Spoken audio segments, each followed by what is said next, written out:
Cordial bienvenue ce soir, 11 novembre 2020, à partir de l'espace Martin Bucer de Célestat. Paroisse protestante de la ville natale du réformateur strasbourgeois, nous tenons beaucoup à sa mémoire.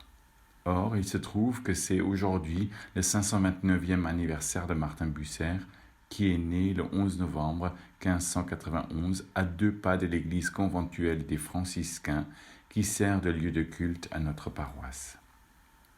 Permettez-moi à cette occasion d'honorer Martin Bucer pendant ce l'instant communion, lui qui a beaucoup influencé Jean Calvin et énormément œuvré, souvent en vain, pour l'unité des protestants en particulier, restant en dialogue permanent avec Luther, Zwingli, mais également avec les anabaptistes, et pour l'œcuménisme en général. Sa devise a été « Ma patrie, c'est le ciel », son mot d'ordre « l'amour du prochain ». D'ailleurs, un de ses premiers grands écrits s'intitule « Que nul ne vive pour lui-même, mais pour les autres, et comment l'homme peut y parvenir ». Sous ce titre, Bucer expose une pensée fondamentale de sa théologie, à savoir l'amour du prochain. Personne ne vivra pour lui-même égoïstement, chacun vivra pour l'autre, pour son prochain. Là où l'amour du prochain dirige la vie, pense-t-il, l'Évangile prend une forme concrète. L'ancien moine dominicain voit dans l'amour du prochain la loi fondamentale créée par Dieu pour toute vie, pas seulement humaine, mais pour tout ce qui vit. Cette ébauche théologique a une portée universelle. Elle englobe non seulement l'humanité, mais toute la création. Le péché a détruit cette harmonie, introduisant dans le monde la haine, la jalousie, l'égoïsme, la violence et la mort, et minant cette divine loi de l'amour du prochain. Pour Bucer, il n'existe qu'une solution à ce dilemme, le Christ.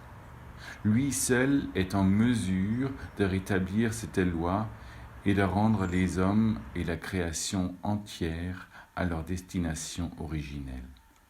Par lui, l'exploitation de tout homme, tout animal, toute plante prend fin. Tout le monde ne comprend pas ce lien décisif. D'après Bucer, seul le croyant peut le reconnaître. La foi met en lumière ce qui fait la cohésion interne du monde, et le souffle de cette foi n'est rien d'autre que l'Esprit Saint.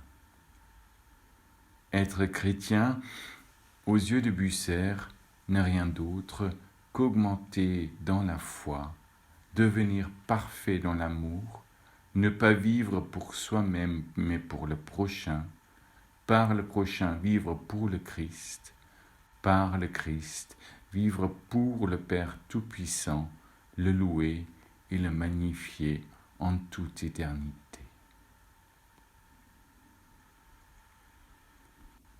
Écoutons l'apôtre Paul dans sa lettre aux Romains au chapitre 8.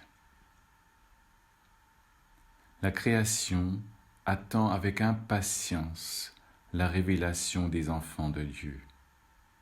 Livrée au pouvoir du néant, elle garde l'espérance, car elle aussi sera libérée de l'esclavage de la corruption, pour avoir part à la liberté et à la gloire des enfants de Dieu. Nous le savons en effet, la création tout entière gémit maintenant encore dans les douleurs de l'enfantement. Elle n'est pas la seule. Nous aussi, qui possédons les prémices de l'Esprit, nous gémissons intérieurement, attendant l'adoption, la délivrance pour notre corps. Car nous avons été sauvés, mais c'est en espérance. Prions. Seigneur, fais-nous grandir dans l'amour du prochain et de la création. Fais-nous grandir dans la foi en Jésus-Christ, afin que nous vivions pleinement pour toi. Réveille notre espérance par l'élan de l'Esprit Saint. Nous ressentons douloureusement notre manque d'amour et ses conséquences sur notre prochain et tout le monde habité. En silence et avec l'aide de l'Esprit, par des gémissements inexprimables, nous t'apportons les douleurs d'enfantement de ce monde en crise.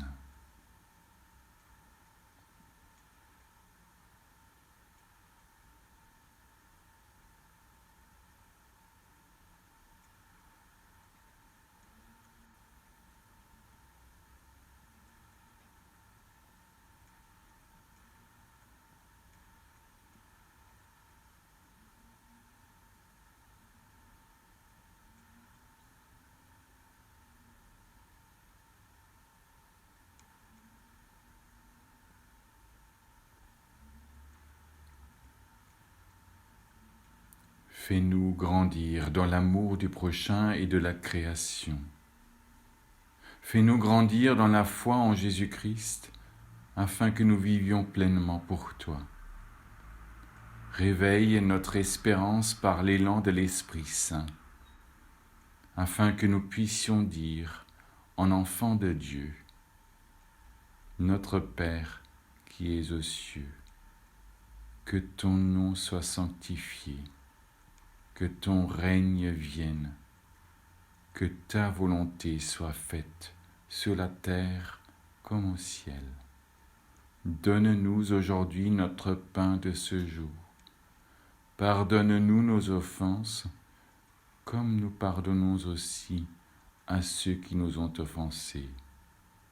Et ne nous laisse pas entrer en tentation, mais délivre-nous du mal, car c'est à toi qu'appartiennent le règne, la puissance et la gloire, pour les siècles des siècles.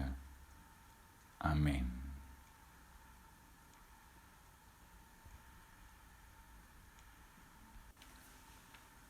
En guise de demande de bénédiction, nous terminons avec la prière du soir, tirée du catéchisme de Martin Bucer. Seigneur Dieu, Père céleste, je te loue et je te remercie de m'avoir gardé, enseigné et nourri en ce jour comme un Père. Je te prie de me pardonner là où j'ai agi contre toi.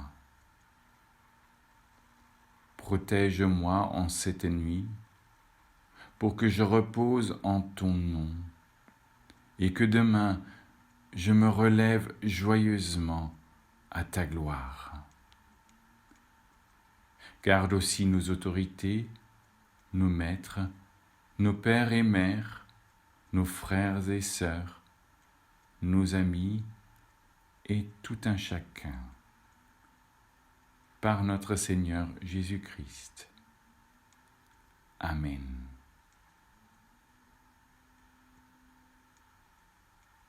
Soyez bénis et restez gardés.